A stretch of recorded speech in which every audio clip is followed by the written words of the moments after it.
Christopher Columbus, the man who bridged two worlds. He was born on the Italian mainland in the city of Genoa in the year 1451. His father, Domenico Colombo, was a wool weaver, and his mother, Susanna, was the daughter of a local spice merchant. In fact, her family were one of the biggest exporters of spices in all of Europe, and it was through them that young Christopher gained an early exposure to the riches of the East, which would inspire him to undertake his future voyages. So then, what did Christopher Columbus do?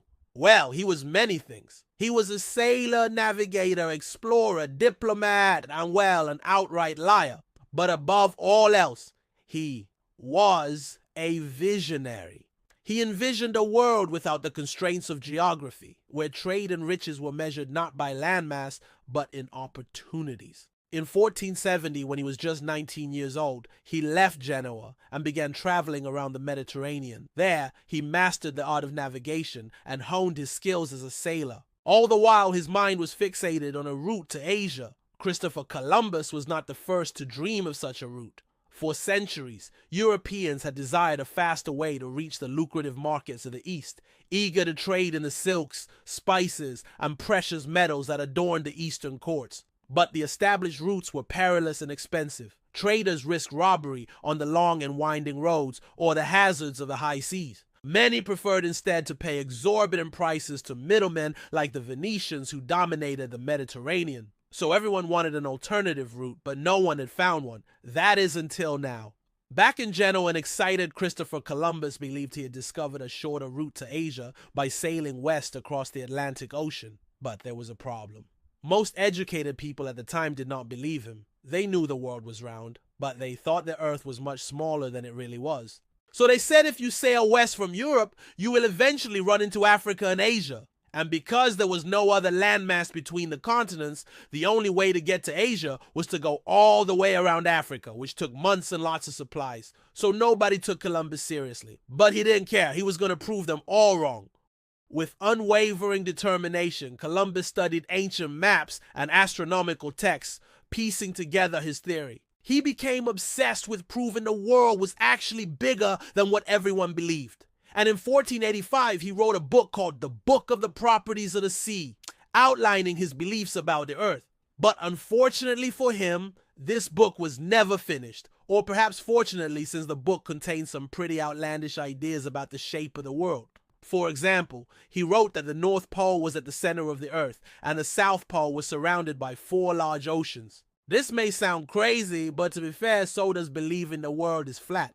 But as we know, the world is not flat, and it is definitely not shaped like this. So what did he get right?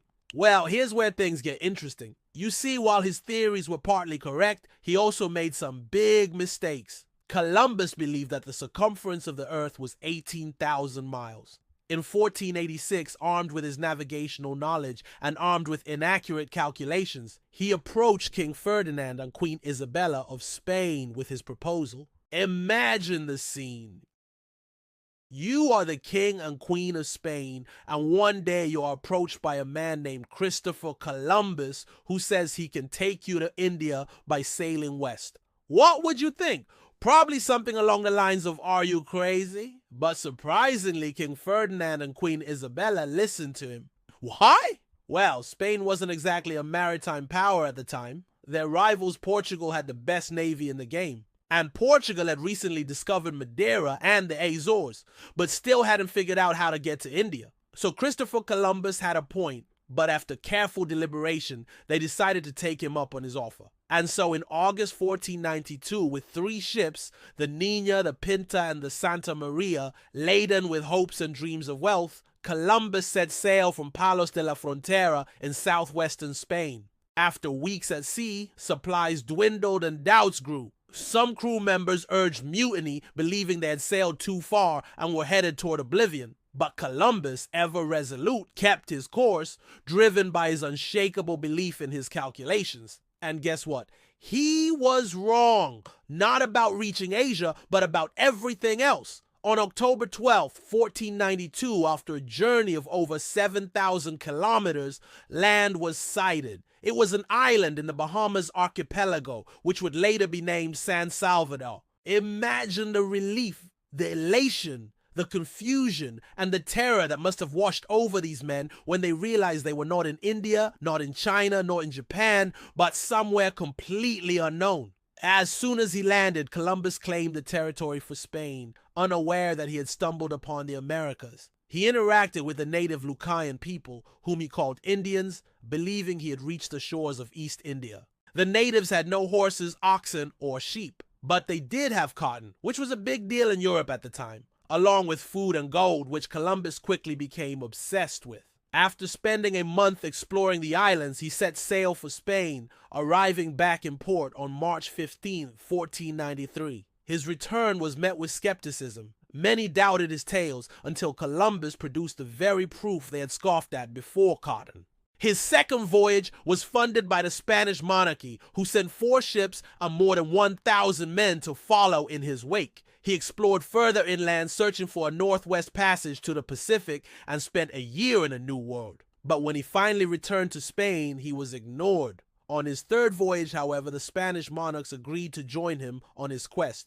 But once again, Columbus was unable to find a westward route to Asia. Disheartened and disillusioned, he died in 1506, believing he had reached the eastern shores of Asia, not realizing that he had truly bridged 2 worlds. Historian Samuel Eliot Morison called Columbus' voyage the most important event for humanity since the birth of Christ. For millennia, the earth had been home to ancient, nature-bound civilizations. Columbus's voyage marked the beginning of their transformation, as Western progress steamrolled across continents. Yes, medieval seafaring had made this contact inevitable. But Columbus earns his place in history for being the first to bridge 2 worlds and set the course for a new era.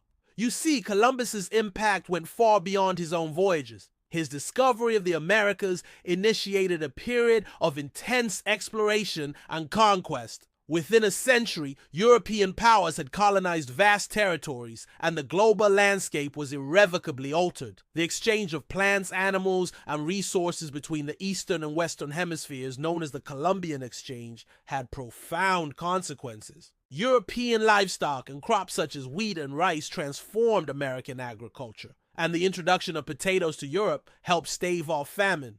However, this exchange also brought disease. Smallpox and measles, carried by Europeans, devastated indigenous populations who lacked immunity. Despite its complexities, Columbus's legacy remains a potent symbol of human curiosity and the transformative power of exploration. His story continues to captivate us because it embodies the spirit of adventure, the pursuit of knowledge, and the audacious dream of venturing into the unknown.